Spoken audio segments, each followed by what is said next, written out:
তরুণ ভোটাররাই এবারের নির্বাচনের game changer. মোট ভোটারের 40%ই তরুণ। জুলাই অভ্যুত্থানে রাজনৈতিক পট পরিবর্তনের পর তারা বলছেন, মার্কা দেখে নয়, ভোট দেবেন প্রার্থীর অতীত ইতিহাস এবং যোগ্যতা বিবেচনায়। বিষয়টি বিবেচনায় নিয়েছেন রাজনীতিবিদরাও। ইশতেহারে রাখছেন সেই আকাঙ্ক্ষারই প্রতিফলন। দর্শক, এ বিষয়ে কথা বলতে আমাদের সঙ্গে যুক্ত হচ্ছেন রাঙামাটি দুর্নীতি দমন কমিটির সভাপতি ওমর ফারুক। আমরা তার সঙ্গে যুক্ত হয়ে বিস্তারিত জানবো। ওমর ফারুক, আপনাকে স্বাগত আমাদের এই আয়োজনে। জানতে চাই যে এবার তো তরুণ ভোটারদেরকে লক্ষ্য করা হয়েছে বেশি করে, সবাই ইশতেহারে তরুণ ভোটারদের দিকটি বিবেচনা করছেন। বিস্তারিত জানতে চাই রাঙামাটির আসলে কি অবস্থা, সেখানে তরুণদেরকে লক্ষ্য করে আসলে কি কি ইশতেহার দলীয় প্রার্থীরা দিচ্ছেন? ধন্যবাদ। রাঙ্গামাটিতে তরুণ ভোটারদের সংখ্যা আগের চাইতে অনেক বেশি এবং তাদের মাঝে উৎসাহ, উদ্দীপনা, আগ্রহ সবই আছে।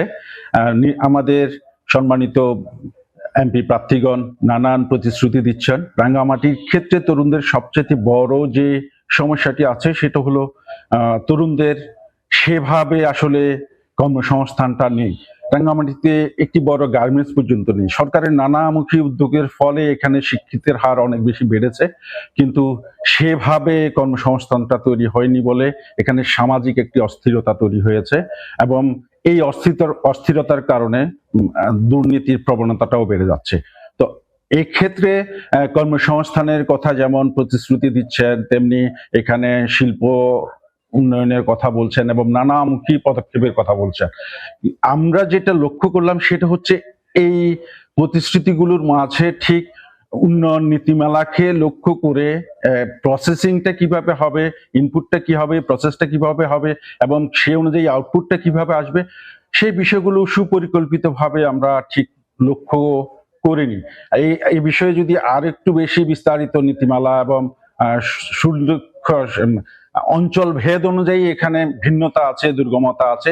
এই অঞ্চল ভিত্তিক যে পরিকল্পনা প্রণয়ন এবং বাস্তবায়নের ক্ষেত্রে যে ইশতেহার, সেটা আমরা ওভাবে দেখিনি। ওই প্রতিশ্রুতির মতোই আছে, রাজনৈতিক প্রতিশ্রুতির মতোই আছে, কিন্তু সঠিক পরিকল্পনাটা আমরা ওভাবে দেখছি না। আমরা প্রার্থীদের কাছে বারবার আবেদন করছি এটি যেন একটি কম্প্রিহেন্সিভ ইন্টিগ্রেটেড পরিকল্পনা যেন হয়।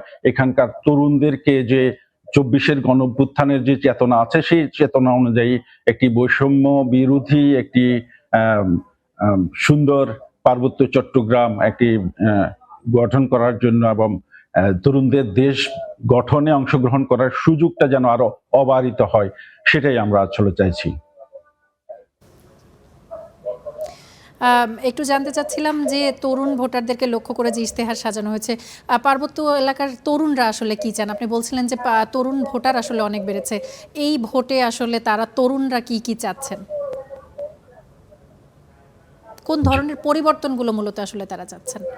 তারা মূলত দুটো জিনিস চাইছে। এক হচ্ছে তারা যেন মূল পরিবর্তনটা চাইছে, ওদের যেন কর্মসংস্থানটা হয় এবং এই যে অবাধ যে দুর্নীতিগুলো হচ্ছে, এই দুর্নীতিটা যেন বন্ধ হয়ে সুষম বন্টনটা যেন হয়। সম্পদের যে আমাদের এখানে যে বরাদ্দটা আছে, বরাদ্দটা যেন সুষম ভাবে হয়, ওদের কর্মসংস্থানটা যেন হয়, ওরা যেন ওদের যোগ্যতা অনুযায়ী এবং ন্যায্যতা অনুযায়ী ওরা যেন কাজ করতে পারে, ওরা কাজের সুযোগটা চাইছে, মূল পরিবর্তনটা চাইছে এই জায়গাটাতে। ফারুক, অসংখ্য ধন্যবাদ আপনাকে, আমাদের সঙ্গে যুক্ত হয়েছেন এবং এই বিষয়গুলো নিয়ে কথা বলেছেন। অসংখ্য ধন্যবাদ।